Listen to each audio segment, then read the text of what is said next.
किसान साथियों, अभी हमारी धान में या तो बालियां निकल आई हैं। बहुत सारे किसान साथियों के वहाँ पे अभी गोब की अवस्था चल रही है। कुछ किसान साथियों के वहाँ कुछ प्रतिशत तक बालियां बाहर आ गई हैं, तो कहीं कहीं पे फ्लावरिंग की अवस्था चल रही है। यह सभी जो अवस्थाएं चल रही है, गोब अवस्था से लेके बाद में बालियां निकलने तक की अवस्था, यह वो अवस्था होती है कि हम थोड़ा सा भी गलती करते हैं तो इसका सीधा सीधा असर हमारे उत्पादन पर पड़ता है। दाने का भराव सही से ना होने से उत्पादन कम रह सकता है। तो ऐसी कौन कौन सी गलतियां हैं जो हमें नहीं करना चाहिए, कौन सी खादों का इस्तेमाल, कौन सी दवाएं डालनी है, कंप्लीट जानकारी आपको मिलने वाली है। तो पूरा वीडियो देखिएगा। चलिए जानते हैं क्या करना चाहिए। सबसे पहले अगर बालियां नहीं निकली हैं तो 05234 डाल दीजिए, जिससे बालियों का विकास सही से हो पाएगा। 05234 1 से 1.5 किलो बालियां निकलने से पहले गोब की अवस्था में डालना होता है। अब जब आप 05234 डालते हैं तो साथ में डालिए बोरोन। जो बोरोन आता है 20% वाला, 100 से 125 ग्राम मात्रा बालियां आने से पहले डाल देना है। ये 2 खादें आपको बालियां आने से पहले डालना है। और बालियां अगर निकल आई है तो दाने भरते समय 0050 NPK आपको डाल देना है। 0050 1 से 1.5 किलो डालना चाहिए। तो ये 2-3 खादें ही आपको इन अवस्थाओं में डालनी चाहिए। अब यहाँ पे हम बात कर लेते हैं सावधानियों के बारे में। सबसे पहली और सबसे बड़ी सावधानी, नमी बना के रखिए। खेत में ज़्यादा पानी भरा ना रहे और ना ही सूखा होना चाहिए। ये 2 बातें विशेषकर ध्यान रखना है। अगर सूखा हो गया तो भी नुकसान है, अगर ज़्यादा पानी भरा है तो भी नुकसान है। ज़्यादा पानी भरा होने से क्या होता है कि हमारे खेत में बीमारियों का अटैक होने की संभावना बढ़ जाती है। सीड ब्लाइट का अटैक ज़्यादा हो सकता है, इसके साथ साथ BLB वगैरह भी लग सकता है। तो ना तो ज़्यादा पानी भरा रहे और ना ही बहुत कम पानी रहे। कम यानी सूखा रहेगा तो भी बीमारी आ जाती है, गर्दन तोड़ आ जाता है। और सही से पौधे का विकास ना होने से हमारे पौधे के दाने कमज़ोर रह जाते हैं, पतले रह जाते हैं, दाने के अंदर चावल नहीं बन पाता है। तो बस आपको कितना पानी रखना है, जब अपने खेत में चलिए तो थोड़ा सा पैर दबना चाहिए। बस इतना पानी रहे, एकदम घुसे ना पैर, थोड़ा थोड़ा दबे। तो ये पानी, ये जो मतलब ऐसा जो कंडीशन है, थोड़ा सा पैर का निशान बन जाए, ये काफ़ी बेस्ट होता है। इतना ही नमी आपको इन अवस्थाओं में रखना है। पानी आपको कब भर के रखना है?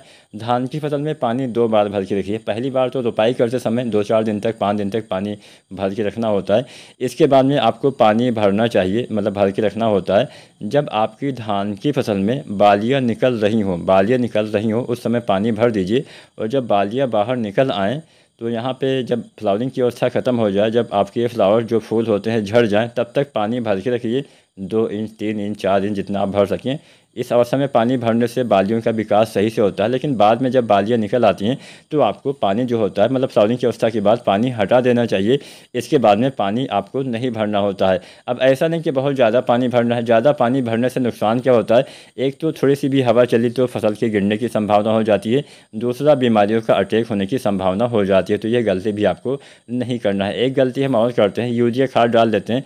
यूरिया डालने से भी बहुत नुकसान होता है। यूरिया डालने से बीमारियों का अटैक हो जाता है। अगर हम बात करें बीमारियां कौन कौन सी आ सकती हैं, तो ज़्यादातर अटैक सीड ब्लाइट का ही होता है। तो सीड ब्लाइट के नियंत्रण के लिए एमिस्टार टॉप जो आता है, 1 ml प्रति लीटर पानी के हिसाब से या फिर 200 ml प्रति एकड़ के हिसाब से आपको इस्तेमाल करना होता है। एमिस्टार टॉप आसानी से मिल ही जाती है।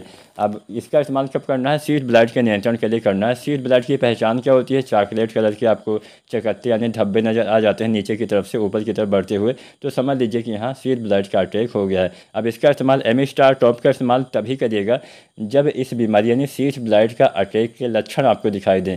अब कैसे आपको इस्तेमाल करना है? पूरे खेत में इस्तेमाल करने से बेहतर रहता है कि जहाँ पे फैला हो उससे लगभग 5 मीटर, 6 मीटर, 7 मीटर आगे तक, मतलब उतना दूर तक आपको थोड़ा आगे तक बढ़ा के इस दवा का इस्तेमाल कर देना है, जिससे इसका नियंत्रण हो सके।